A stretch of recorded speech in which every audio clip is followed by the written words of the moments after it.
remember my father telling me, and then after him passing away, I also found in the papers, when he told me, and then I also reread it in his papers, he said when they were doing negotiations between the Soviet Union and United States, Gorbachev with Reagan, when they did negotiations on disarmament and other issues, they were, as he explained, giving each other small steps towards each other.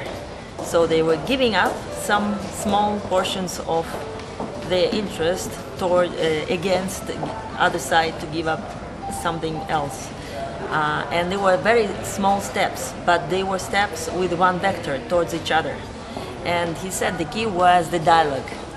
It's not monologue. So all the time the dialogue created trust and waved away the fear. I think yes, the fall of the Berlin Wall, of course, was a big symbol for some nations, for many nations. However, some geopolitical experts, and now we can see also, think that the Cold War never stopped. Because also, and I do agree with some geopolitical experts, that after the collapse of the Soviet Union, Russia made a lot of steps to open up. And what was missing, there was some gap appearing after. So if before it was tension, and everything was built on that tension, after the tension was released, nothing was built instead. So there was still some, not cold, but cool. Cool war. Cool war. Cool. No, it was not the war. It was sort of nothing appeared in this place. And when an emptiness appears, then anything can come, positive or negative. I don't know what he would have said, because the way he thought it was always to put on dialogue. Always, yes. Even if a political figure can make a statement, it's important also to see the deeds after. So, like, I think that for Gorbachev, it was also a big disappointment, the collapse of the Soviet Union. And some mistakes were made also, that he himself recognized in many interviews to BBC, CNN and others. So I don't think he judged politicians for their statements or deeds. It's just that each time he would appeal to the dialogue. If we look at the stories of Nobel Prize laureates, especially those who in a certain period of time of their country's histories took very non-standard decisions, we can see how their courage or some other strong characteristics of their personalities help them to change in positive the way of historical path of their countries and whole nations. I have a story from even of inspiration between themselves, between the Nobel laureates, former president of South Africa, Frederick William de Klerk, told me that if it was not President Mikhail Gorbachev who did what he did, President de Klerk wouldn't have thought to dare or to have courage to do what he did.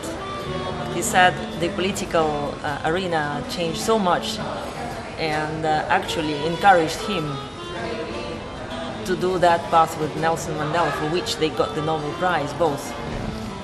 So I see that in the real history, even historical figures inspire each other. Therefore, some positive examples can be, of course, taken from Nobel Prize laureates, but not only. We of course know a lot of prominent figures, personalities, spiritual community leaders that have their wisdom that they bring forward. So we say that Nobel laureates are just right examples because we know them through Nobel Prize, but there are far way more in the world that do peacemaking daily, and they are strong examples. And the point in the example is not to follow exactly the same example, is to be encouraged or inspired, is not the point of reference, but is the point of inspiration. I think international laws have always been challenged. The point is that each situation has to be managed beforehand.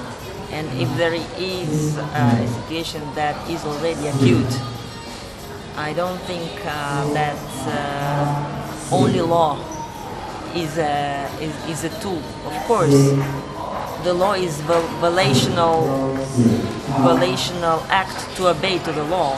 I mean, the law functions when someone volitionally wants to follow the law.